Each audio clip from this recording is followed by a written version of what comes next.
Республикалык Баткен согуш ардагерлер кеңеши коомдук бирикмесинин Чүй облусу боюнча ардагерлеринин демилгеси жана каржылоосу менен 2000-жылы 10 августта Баткен согушунда камкорлордун колунан каза тапкан Никитушкин Владимирдин эскерүү тактасы өзү окуп бүткөн Ысык-Ата районуна караштуу Новопокровка айылынын номер 3 мектебинин имаратына орнотулду. Мектеп жамааты чакан эскерүү иш-чарасын өткөрүшүп, ага Ысык-Ата районунун акими, айыл өкмөт башчысы, Баткен согушунун катышуучулары жана маркумдун туугандары катышты.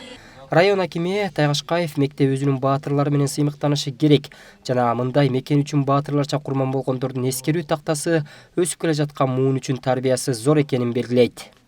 Биздин өспүрүмдөргө патриоттук сезимдерин ойготуп, ар бир мектеп өзүнүн баатырлары менен сыймыктанып, мына өткөндө эле Тузовкада айылда мектепте дагы ушундай эле ушул эле балдардын арасында бир бала каза болгон.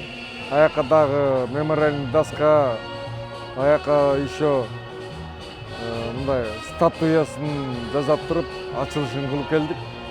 Эмне себеп дегенде биз өзүбүздүн баатырларыбызды унутпашыбыз керек. Ошондой тарбияга, патриоттук сезимди ойготууга иш алып барып атабыз. Владимир Никитушкин алгач 1992-1993 жылдары Кыргыз Республикасынын куралдуу күчтөрүндө кызмат өтөгөн.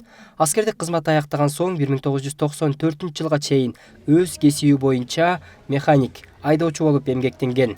Ошол эле жылы келишимдик негизде Кой Таш аскер бөлүгүнө кызматка тартылып, кийин Баткен окуясы башталганда 73-609 аскер бөлүгүнүн курамы менен согушка аттанган. Каргашалуу согуш 2000-жылы 10 августта 26 жаш курагында Владимирдин өмүрүн алган. Азыркы күндө аны эскерген куралчан достору башка өмүрлөрдү сактап калуу үчүн өз өмүрүн курмандыкка чалды деп оор үшкүрүк менен гана эскерип калышты. Мындай сөз бар да, есть такая профессия родину защитит. Мекенди коргоо деген кесип бар. Бул кесипти ар бир адам өзүнүн жүрөгү менен, өзүнүн дили менен тандап алат да. Никитушкин ошолордун катарында. Мисалы Никитушкин өзүнүн кесиби боюнча механик водитель болуп иштесе болмок. Бирок бул ошол патриоттуулук сезими менен 94-жылы кайра өз ыктыяры менен аскердик кызматка чакырылды, келди. Бул деген патриоттуулуктун эң туу чокусу. Никитушкин чыныгы кыргыздын чыгаан жигити. Бул өзүнүн өмүрүн башка өмүрлөрдү сактап калуу үчүн курмандыкка чалды. Маркумдун аркасында жубайы бир кызы менен калды. Апасы Москва шаарына көчүп кеткен. Эскерүү тактасынын ачылышына катышуу үчүн келген иниси Александр Беликов иш-чараны өткөргөндөргө ыраазычылыгын билдирип кетти. Мероприятие прошло на очень высоком уровне, очень торжественно. Бүгүнкү иш-чара өтө жогорку деңгээлде өттү. Өтө чоң ыраазычылыкты Баткен согушунун ардагерлерине, мектеп жамаатына жана район администрациясына, айыл өкмөт башчысына айткым келет. Мугалимдер өтө жакшы иш-чараны өткөрүштү. Жакшы сөздөр айтылды. Эскерүү тактасы да жакшы орнотулуптур. Өзгөчө жүрөгүбүзгө сактала турган окуя болуп өттү. Доска получилась очень красивая.